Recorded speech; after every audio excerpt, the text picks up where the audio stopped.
Hello, everyone, and welcome to the Ella All Hands Weekly Podcast. I'm Corey Ferris. I'm James from HR. I'm Tim Ledley with one of the senior estimators. And welcome to the show. Tim is joining us. He's our guest. We're going to do something a little bit different on the podcast. We're going to do this maybe once a month or maybe every 5 or 6 weeks. We're going to have a different person from around the company come in and join us and talk about what they do for the company.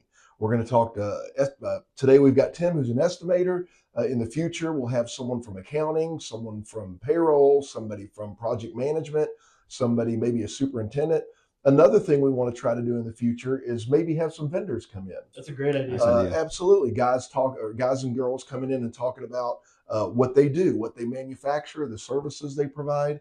I just think the more we know as employees, the more we know about our industry, the stronger that makes us. Absolutely. And if anyone you out there have any suggestions of somebody you want to hear speak, someone from payroll or someone from accounting or IT, drop a comment, let us know, and we'll make sure we get that taken care of for you all. Absolutely. Speaking of drop a comment Yes. and let us know, at the end of this podcast, we're going to announce the winner of our March podcast contest. If you remember, to enter the contest, all you had to do was in the month of March, make a comment or a suggestion or ask a question in the comments down below.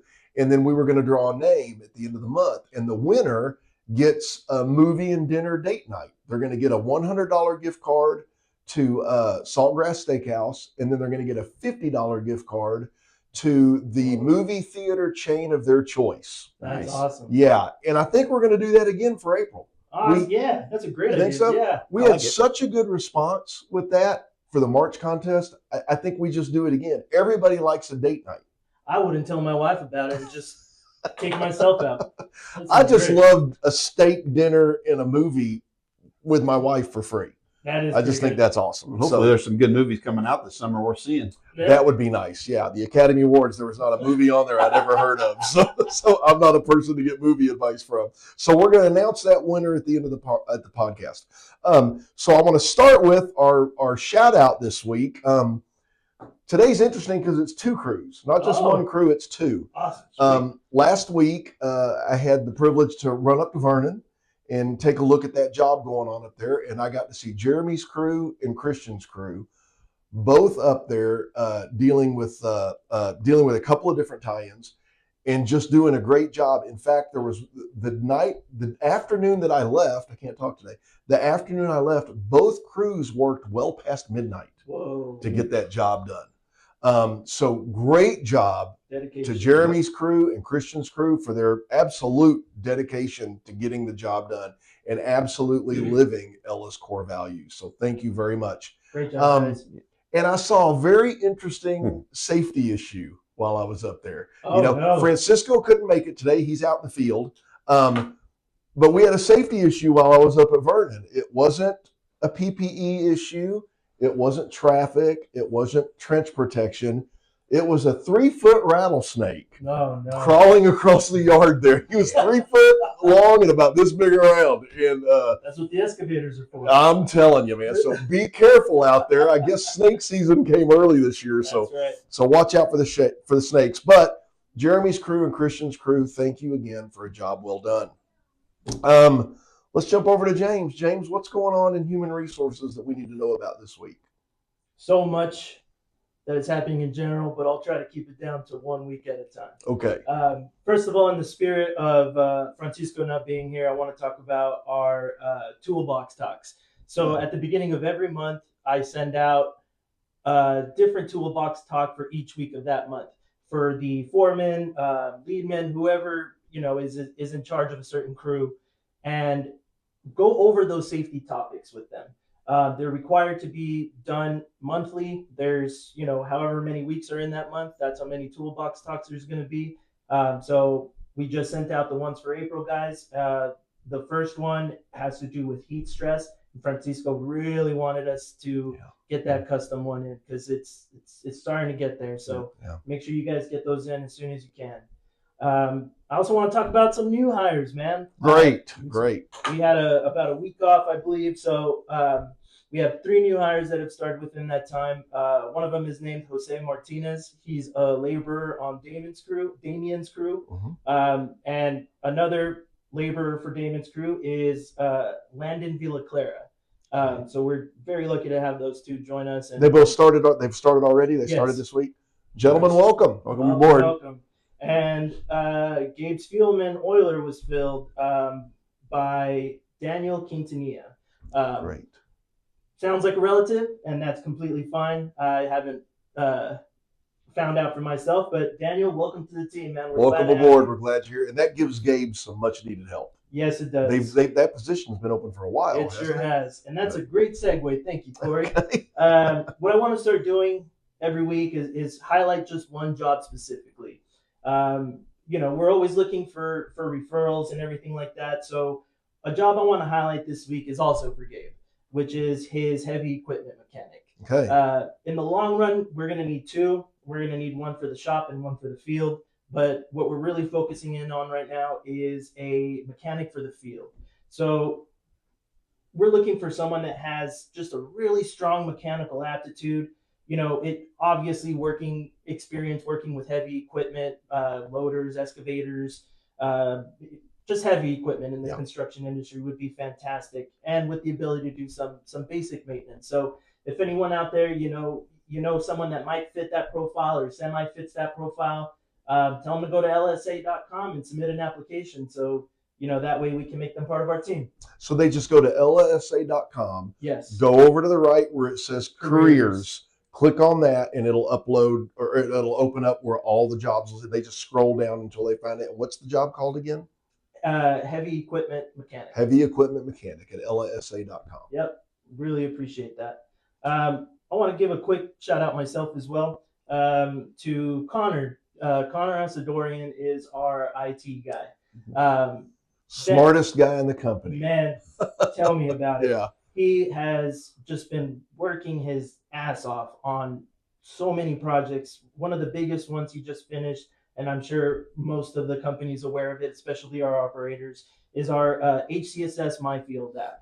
Yeah. Basically what that does, it allows all of our operators to scan a QR code that's now on each piece of equipment and be able to fill out all their daily inspection reports. Oh, nice. Just a few taps here and there and click submit.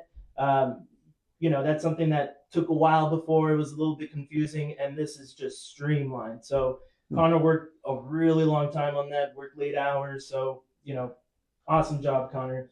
And he also does all this while handling everything else.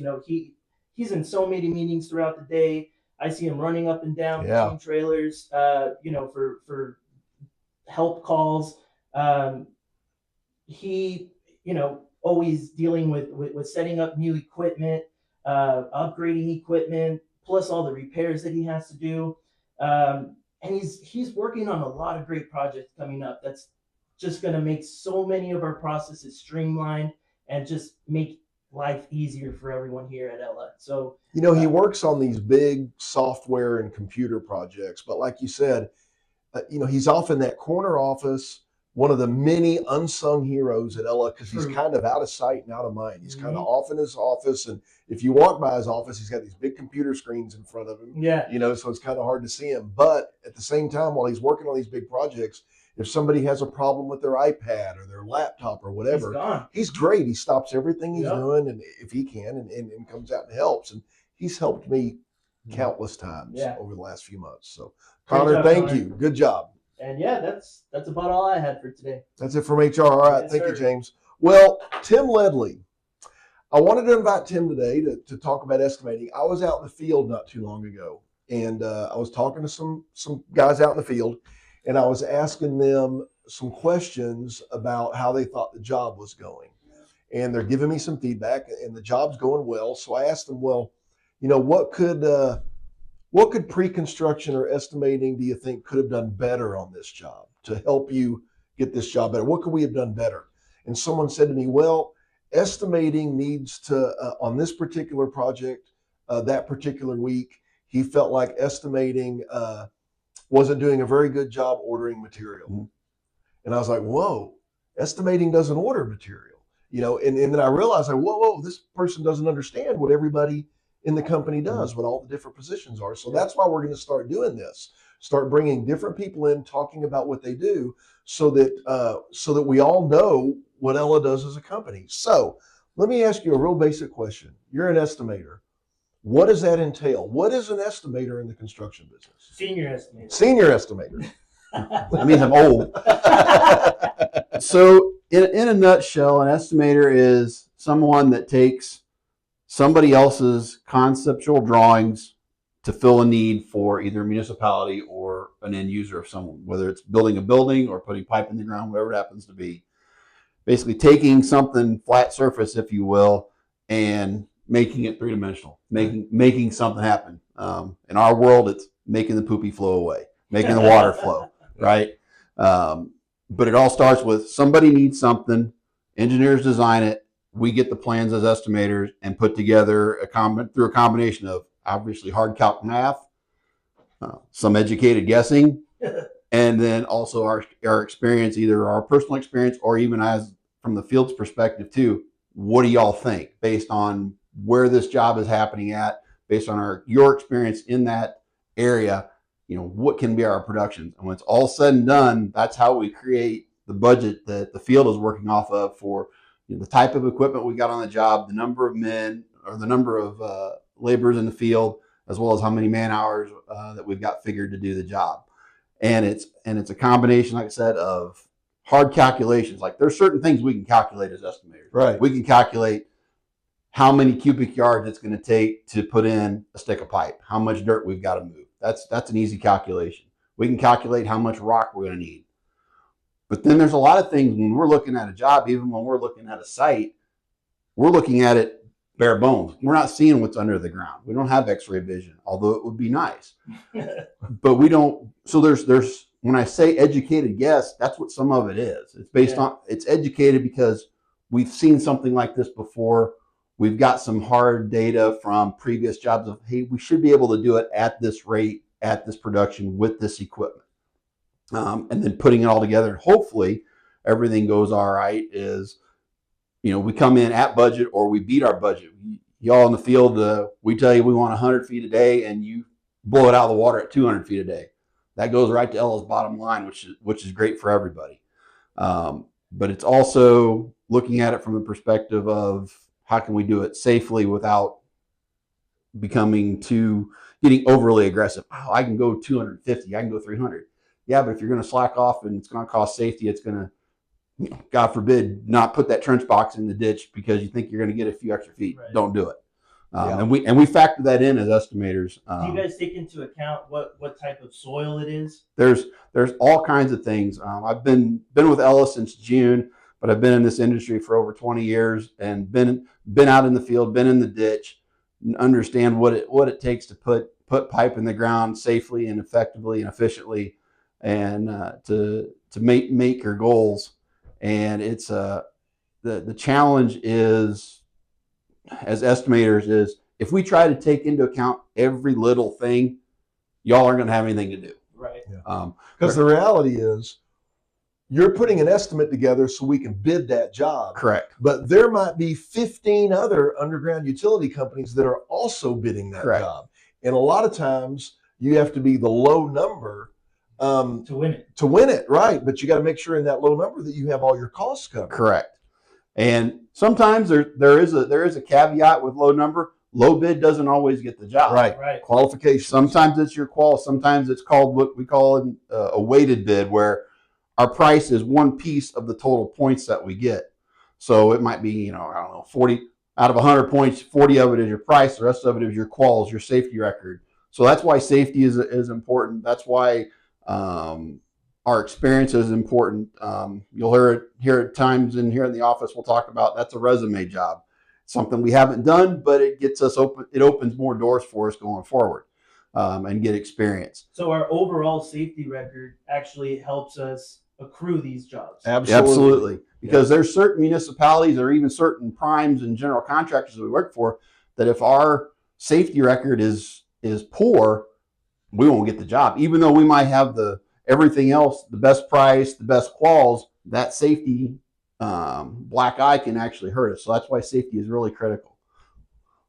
Well, that's good stuff. Well, thank you. Thank you. So one last question I have. So if I'm a foreman out in the field, what questions would I come to you with? So one of the things I've had from the field ask me is how what's my production rate? And when we look at it as estimators, we're looking at it for the duration of that footage of pipe, whatever it happens to be. Some days you're going to make hay and you're going to exceed production. Somewhere, as y'all know in the field, you're going to have that day or that couple of days where it's not working out and you're way behind. So it's a balance. So that's what we're looking at. But the other thing we look at too is how much, when we say a day, we're looking at production. How much can you get done in you've got a 10-hour day, but really you're probably getting 8.5 hours of actual work done, right? So that's how we have to look at things as estimators. And it's a delicate balance of, like I said, of hard math and educated guessing and understanding what we can do as what we call self-perform and what we have to sub out. Great. Yep. So there's a balance there. And then once we get the job, project managers and superintendents and foremen all have to manage that budget. And it might be moving things around from what we had figured. But at the end of the day, that's our bucket. That's our budget. That's our labor budget. That's our equipment. That's our materials. We got to work within those confines. Right. Okay. One more. I had another question come up. So to help estimating in future bids, what kind of feedback would you like from the field? When we're doing a job or when we're finishing a job, what information can the field bring to you that will help you in your next quote? Probably the means and methods. Ted, who's our other senior estimator, and Keith, our chief estimator, we all have a ton, over probably 100 years of experience between all of us. Yeah. But there's always new ways to do something. There's always new means and methods. If we've got a means and method that's exclusive to us, let us know as the estimating team know that, hey, if we do it this way with this equipment or this labor mix, we can do this many feet a day based on this. And that's our hip pocket. That's something we can go into the bid with and be competitive. Awesome. Because everybody's going to bid, everybody's bidding the same materials. Everybody's going to bid relatively the same production rates, similar equipment. It's those little niche markets or niche techniques that we have or we develop that'll make us more. It's all about efficiency and making it easier and quicker. What they say, slow is fast, or something like that. It all boils down to safety. Safety is best. That's Let's right. use that one. All right. Well, thank you very much, Tim. That's good information. So that brings us to an end of this week's Ella Contracting All Hands podcast. But I don't want to get out of here without announcing our winner. Yeah, I was going to say. So the winner, and I'll come find you next week. And remember, the prize is a $100 gift card for Saltgrass Steakhouse and a $50 gift card to the movie theater chain of your choice. That way you can pick a theater that's maybe close to your house. I know there's Saltgrass Steakhouses on all sides of town. But the winner, Ilias Morales. Awesome. So thank you, Good Mr. job. Morales. Yeah. Congratulations. Enjoy that date night. We will contact you shortly. And next week, we'll get you those gift cards when we find out what theater you want to go to. Other than that, thank you, guys. Thank you, Tim. Thank you, James. Yes, sir. And everybody have a happy Easter, and we will talk to you next week. Take care. See y'all.